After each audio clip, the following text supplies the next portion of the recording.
आज आपण अशा एका घटनेची चर्चा करणार आहोत जिथे नवरा बायकोचा 15 वर्षाच्या लग्नानंतर त्यांचा संसार तुटला. काय खरंच ग्रह तारे त्यांच्या जीवनावर प्रभाव टाकत होते का? ज्योतिष दृष्टिकोनातून आपण या प्रकरणाचा सखोल अभ्यास करूया.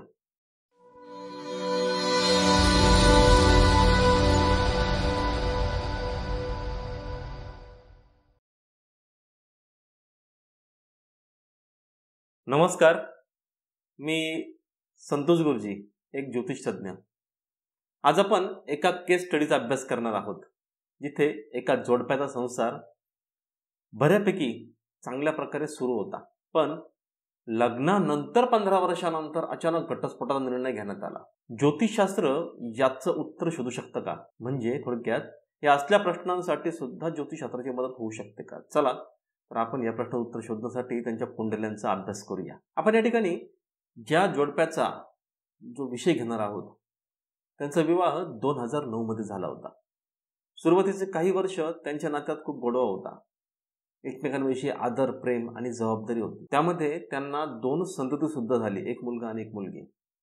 पण हळूहळू त्यांच्या नात्यात मतभेद वाढायला सुरुवात झाली आणि 2023च्या अखेरीस म्हणजेच जवळपास 15 वर्षांनी त्यांनी घटस्फोटाचा निर्णय घेतला.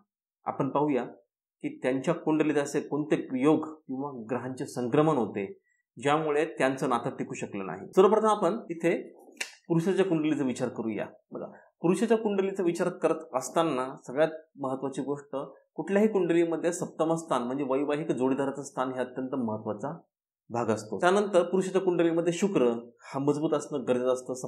सप्तम स्थानाचा अधिपती म्हणजे थोडक्यात सप्तम स्थानामध्ये जी राशी असते त्या राशीचा स्वामी हा शुक्र आणि सप्तम स्थान हे मजबूत असणं गरजेचं असतं. तेव्हा संसारामध्ये सुख अनुभवायला मिळू शकतं. या ठिकाणी वैचारिक पातळीचा विचार करता म्हणजे एखाद्याची मानसिकता, कुठल्याही गोष्टीसाठी मानसिकता अत्यंत गरजेची असते. या व्यक्तीच्या कुंडलीमध्ये व्यक्तीची जी रास आहे ती मेष रास आहे आणि राशीचा स्वामी आहे तो आहे मंगळ. आणि लग्न राशी जी आहे ती आहे धनु आणि धनु राशीचा लग्न राशीचा स्वामी आहे तो म्हणजे गुरु.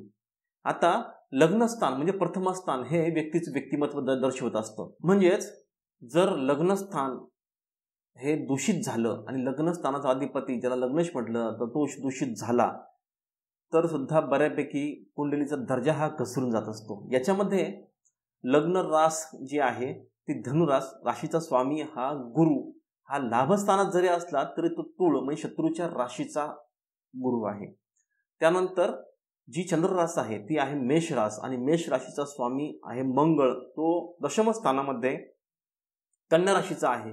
त्यामुळे मंगळ सुद्धा दूषित झालेला आहे. तिसरी आणि महत्वाची गोष्ट जेव्हा वैचारिक पातळी बिघडू शकते, वैचारिक पातळी मनस्थिती बिघडणं, सतत राग येणं, चिडचिड करणं, छोट्या गोष्टी सहन न होणं, मनामध्ये संशयास्पद गोष्टी तयार होणं, संशयी विचार बाळगणं, या गोष्टी होण्यासाठी लग्नस्थानामध्ये सर्वात महत्वाची गोष्ट रवी आणि केतू हे 2 ग्रह एकत्र आलेले आहेत. आणि तिसरा आणि महत्वाचा ग्रह तो म्हणजे नेपच्यून हा ग्रह लग्नस्थान म्हणजे व्यक्तिमत्वामध्ये संशय निर्माण करत असतो. व्यक्ती कल्पना विश्वात रमत असते आणि बऱ्याच प्रमाणामध्ये नेपच्यून जेव्हा लग्नस्थानामध्ये असता त्यावेळेस व्यक्ती जर नेपच्यून बिघडला तर व्यक्ती स्वतःचे प्रश्न तयार करते, स्वतः त्याची उत्तरं शोधते, कल्पना विश्वात रमते, अशा गोष्टी होऊ शकतात. या ठिकाणी रवी आहे. रवी हा पापग्रह मानला जातो, केतू हा पापग्रह मानला जातो आणि रवी आणि केतू हे दोघंही पापग्रह आहेत आणि ते सप्तम स्थानावर म्हणजे विवाह स्थानावर त्यांची पूर्ण दृष्टी आहे. त्यानंतर तिसरा आणि महत्वाचा ग्रह जो सप्तम स्थानावर दृष्टी ठेवून असतो तो म्हणजे आहे या कुंडलीमध्ये म्हणजे शनी. दशम स्थानातल्या शनीची सप्तम स्थानावर संपूर्ण दशम दृष्टी आहे. कुठल्याही कुंडलीमध्ये माझा जो अनुभव आहे त्या कुंडलांमध्ये शनीची दृष्टी मग ती 7वी असो, 3री असतो किंवा 10वी असो किंवा सप्तम स्थानाशी कुठल्याही प्रकारे म्हणजे विवाह स्थानाशी कुठल्याही प्रकारे ज्या वेळेस शनीचा संबंध येतो त्यावेळेस वैवाहिक जीवनात कुठल्या ना कुठल्या प्रमाणे काही ना काही कलुषित किंवा वैवाहिक जीवनात ताणतणावाचे प्रसंग नेहमी उद्भवत असतात. आता तो शनी कसा आहे त्यावरही त्या गोष्टी अवलंबून आहे, पण जवळपास त्या शनीला आणखीन काही पापग्रहांची जोड भेटली तर निश्चितपणे वैवाहिक जीवनामध्ये ताणतणाव, कलुषितपणा या गोष्टी दिसून येत असतात.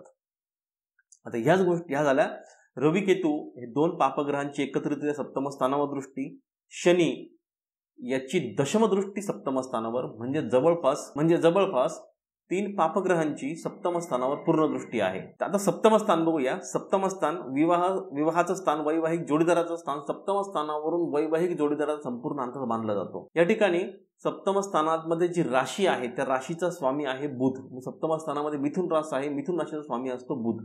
सप्तम स्थानामध्ये तो सप्तमेश जो ग्रह आहे तो स्वस्थानापासून भावात भाव याचा विचार करा. सप्तम स्थानाचा अधिपती सप्तमेश हा स्वस्थानापासून अष्टम स्थानात गेलेला आहे. त्यानंतर सप्तम स्थानामध्ये राहू हा ग्रह आहे.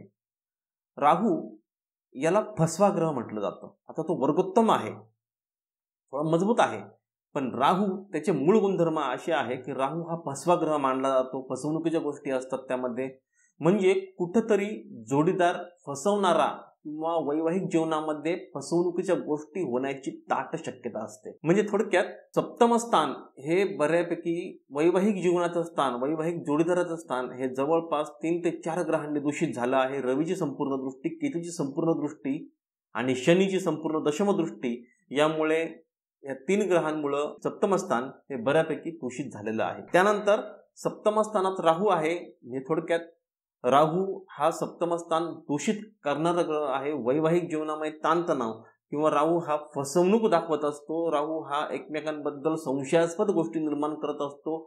शास्त्रामध्ये राहूला विष म्हटलं गेलं आहे किंवा जे जहाल आहे त्या गोष्टी म्हटलं गेलं आहे. ज्या पडद्यामागच्या फसव्या गोष्टी असतात तो राहू दाखवत असतो. म्हणजे कुठंतरी वैवाहिक जीवनामध्ये भलेही यांनी 13-14 वर्ष 15 वर्ष यांनी संसार केला असला तरी सुद्धा कुठंतरी वैवाहिक जीवनामध्ये एकमेकांबद्दल संशय असणं हे मुलाच्या कुंडलीमध्ये, पतीच्या कुंडलीच्या सप्तम स्थानावरनं हे गोष्ट दाखवू शकते.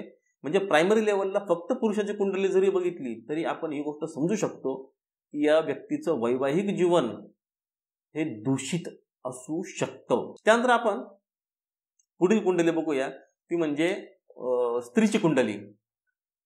स्त्रीची कुंडली जी आहे ती मिथुन लग्नाची कुंडली आहे. त्यामध्ये मिथुन लग्नाचा लग्न राशीचा स्वामी म्हणजे मिथुन लग्न आहे, लग्नेश जो आहे तो बुध आहे आणि तो चतुर्थ स्थानामध्ये कन्या राशीचा आलेला आहे. कन्या रास ही बुधाची स्वरास आहे आणि शिवाय कन्या राशीमध्ये बुध उच्च होत असतो.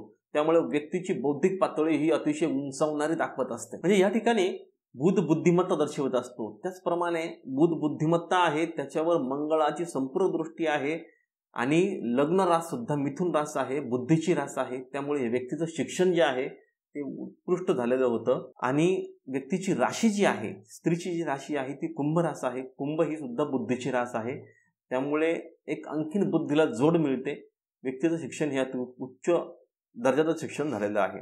आता या ठिकाणी आपण वैवाहिक जीवनाच्या दृष्टीने काय घटना घडल्या आणि कसं या घटस्फोटाकडे यांची वाटचाल झाली आपण ते बघूया. सगळ्यात पहिले महत्त्वाचा मुद्दा आहे तो म्हणजे लग्नेश जो कन्या राशीचा आहे आणि चतुर्थ स्थानामध्ये आहे. त्यामुळे तो उंचावलेला आहे. व्यक्तीचं चांगलं दिसतं, हे प्रायमरी लेवलला दिसतं. पण याच्याच पलीकडे आपण चंद्राचा सुद्धा विचार करत असतो. चंद्र कुंडलीमध्ये कसं आहे याच्यावर व्यक्तीचं अंतर्मन हे अवलंबून असतं. कुंडलीत चंद्र बिघडला की अंतर्मन हे बिघडत असतं. आता ह्या कुंडलीमध्ये चंद्र हा राहूच्या युतीमध्ये आहे, राहूच्या सोबत आहे भाग्यस्थानामध्ये. राहू आणि चंद्र भाग्यस्थानामध्ये पूर्ण युती आहे. त्यामुळे व्यक्ती कुठंतरी संशयी प्रवृत्तीची, अंतर्मनामध्ये कपट असलेली अशी दिसून येते. सगळं काही खरं बोलेल याची शक्यता अत्यंत कमी असते. त्यानंतर आणखीन महत्वाचा मुद्दा, स्त्रीच्या कुंडलीवरनं जसं पुरुषाच्या कुंडलीवरनं शुक्र तपासला जातो वैवाहिक जोडीदारासाठी, तसंच स्त्रीच्या कुंडलीवरनं वैवाहिक जोडीदार बघायचा असेल तर तो वैवाहिक जोडीदार हा गुरुवरनं तपासला जातो. कुंडलीमध्ये गुरु कसा आहे आणि दुसरा महत्वाचा ग्रह आहे तो म्हणजे रवी. आता ह्या कुंडलीमध्ये गुरु हा व्यय स्थानात आहे, 12व्या स्थानात आहे, अशुभ स्थानामध्ये आहे. आणि दुसरा आणि महत्वाचा ग्रह आहे तो म्हणजे रवी.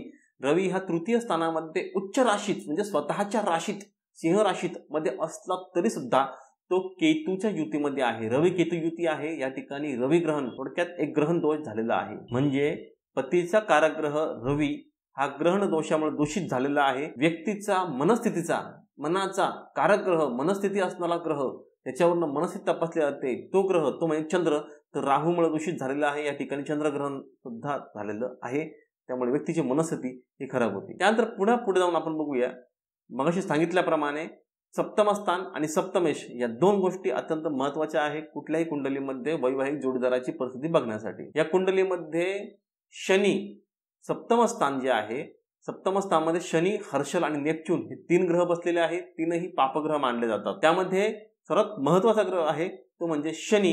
शनी महत्त्वाचा का आहे? त्याचा सप्तमस्थानाशी सरळ संबंध येतो. आपण पुरुषाच्या कुंडलीमध्ये बघितलं, पतीच्या कुंडलीमध्ये दशमस्थानात शनी होता, त्याची 10वी दृष्टी विवाह स्थानावर येते. म्हणजे पतीच्या कुंडलीप्रमाणे कुठंतरी 40 ते 25-50% वैवाहिक जीवन दूषित दाखवत होतं. त्याचप्रमाणे ह्या स्त्रीच्या कुंडलीमध्ये सुद्धा त्याला पत्नी त्याच दर्जाची भेटली. म्हणजे स्त्रीच्या कुंडलीमध्ये सुद्धा शनी हा सप्तम स्थानामध्ये आहे, धनुराशीचा म्हणजे अग्नितत्वाच्या राशीमध्ये आहे. त्यामुळे विवाह स्थान, वैवाहिक स्थान हे दूषित झालेलं हे दिसून येतं. त्यानंतर सप्तमस्थानामध्ये हर्षल आहे. शनी सप्तमस्थानात असताना विवाह योग उशिरा, वैवाहिक सुखामध्ये विलंब आणि वैवाहिक जोडीदार हा निरस आणि निराशावादी विचारसरणीचा असलेला असू शकतो. तो शनी या कुंडलीमध्ये वक्री अवस्थेमध्ये आहे आणि मूळ नक्षत्रामध्ये आहे. मूळ, आश्लेषा ही जी काही कृत्तिका, ज्येष्ठा ही जी नक्षत्र असतात, राक्षसग्नी नक्षत्र, हिला जहाल नक्षत्र म्हटलं गेलेलं आहे. या नक्षत्रांमध्ये जे ग्रह असतात ते बऱ्यापैकी पापग्रहांमध्ये जास्त प्रमाणात दूषित धरले जातात. त्यांचा जो काही रिझल्ट आहे, त्यांचे जे काही परिणाम आहेत ते जास्त प्रमाणात दोष येऊ शकतो. इथं शनी आहे, मूळ नक्षत्रामध्ये आहे. दुसरा आणि महत्वाचा ग्रह आहे तो म्हणजे हर्षल. हर्षल सुद्धा सप्तम स्थानामध्ये वक्री अवस्थेमध्ये मूळ नक्षत्रामध्ये आहे. आणि तिसरा महत्वाचा ग्रह तो म्हणजे नेपच्यून. नेपच्यूनचं एक वैशिष्ट्य असं आहे, नेपच्यून सप्तम स्थानामध्ये असताना वैवाहिक जीवनामध्ये चमत्कारिक प्रसंग उद्भवत असतो किंवा वैवाहिक जोडीदाराला कुठल्या ना कुठल्या प्रकारचा आजार असण्याची शक्यता असू शकते. म्हणजे जो असा आजार की जो सर्वसामान्य व्यक्तीला सहजपणे दिसून येत नाही. थोडक्यात या कुंडलीमध्ये शनी, हर्षल, नेपच्यून या 3 ग्रहांनी सप्तम स्थान म्हणजे विवाह स्थान बऱ्यापैकी दूषित झालेलं आहे. त्या अगोदर आपण हे बघितलंच आहे की चंद्र राहू युती असल्यामुळे मानसिक स्थिती खराब आहे. रवी केतू, रवी हा विवाहात वैवाहिक जोडीदाराचा म्हणजे स्त्रीच्या कुंडलीमध्ये रवीला महत्वाचं स्थान आहे. रवी वरून शरीराची मजबूती आहे ही रवी वर्ण बघितली जाते. या कुंडलीमध्ये रवी आणि केतू, रवी मजबूत जरी असला तरी सुद्धा रवी आणि केतू ही तृतीय स्थानामध्ये त्यांची युती आहे. त्यानंतर सप्तमेश म्हणजे विवाह स्थानाचा अधिपती, विवाह स्थानामध्ये राशी आहे त्या राशीचा अधिपती सप्तमेश गुरु हा व्ययस्थान म्हणजे 12व्या स्थानात गेलेला आहे. त्यामुळे सुद्धा तो कुंडलीतला गुरु दूषित झालेला आहे. त्याच्यामुळे ह्या कुंडलीमध्ये घटस्फोटाचे प्रसंग उद्भवले. आणि आता पुढचा पुन्हा प्रश्न एक उपस्थित होऊ शकतो की विवाह झाल्यानंतर एवढे 13 ते 14 वर्ष झाल्यानंतर घटस्फोटाची वेळ का आली. आता या ठिकाणी आपण एक महत्वाचा मुद्दा घेऊया की इतक्या वर्षानंतर अशी परिस्थिती उद्भवण्याचं सगळ्यात मोठं एक कारण असं आहे की विवाह जोडून ठेवण्याचं काम हा गुरु करत असतो. या कुंडलीमध्ये जेव्हा हे जोडपे चर्चा करण्यासाठी, हे जोडप्यातली एक व्यक्ती चर्चा करण्यासाठी ज्यावेळेस माझ्याकडे आली होती त्यावेळेस मी त्यांना विचारलं की इतके दिवस झाले, संसाराला 13-14 वर्ष होऊन गेले आणि एवढ्या वर्षानंतर तुम्हाला आता हे घटस्फोट घेण्याचं का सुचतंय किंवा अशी कोणती मोठी गोष्ट घडते की ज्यामुळे तुम्हाला घटस्फोटाची शक्यता वाटते किंवा घटस्फोट घ्यावा असं वाटतंय. तर त्या व्यक्तीने स्पष्टपणे सांगितलं की आम्ही आत्तापर्यंत हे मी निभावत आलेलं आहे किंवा मला हे संसार मोडायचा नव्हता म्हणून मी हा संसार टिकवून ठेवण्याचा प्रयत्न केला.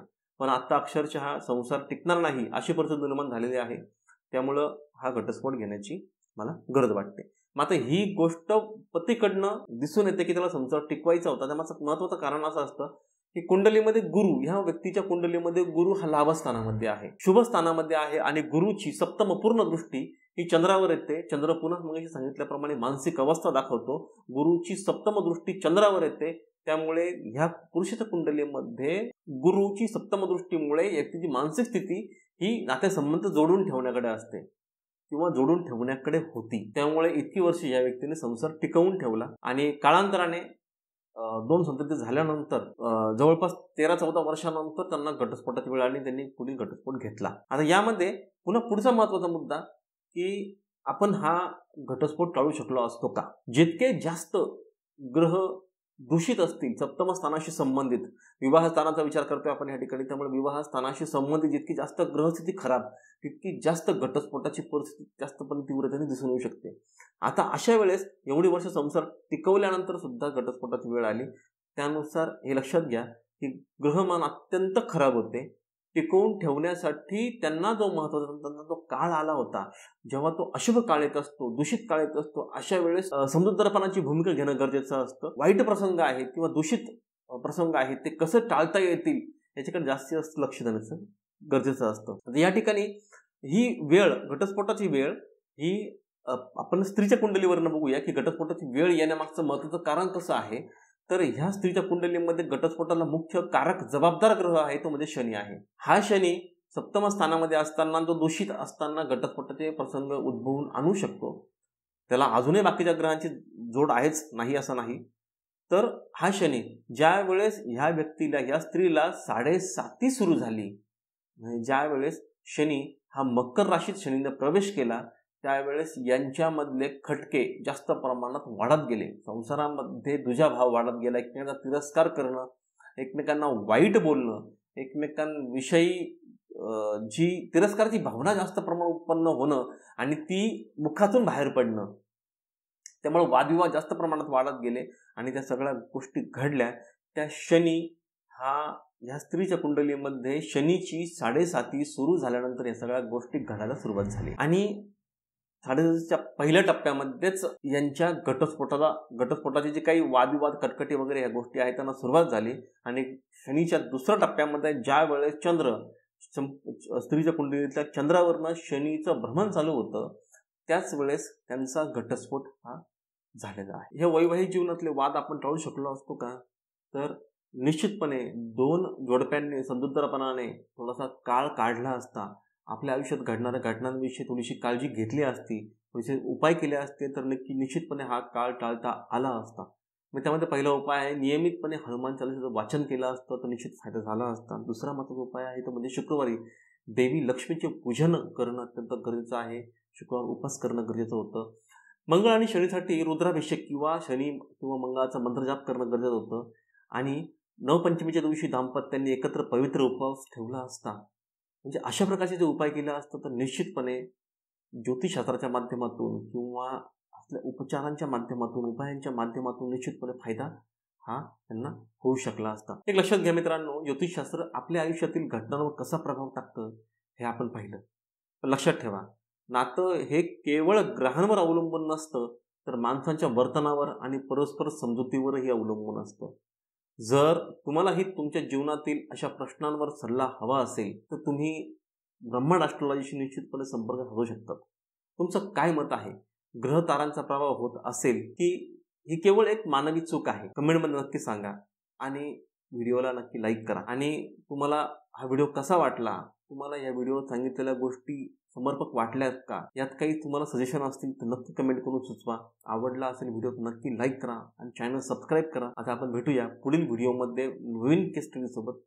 तोपर्यंत नमस्कार.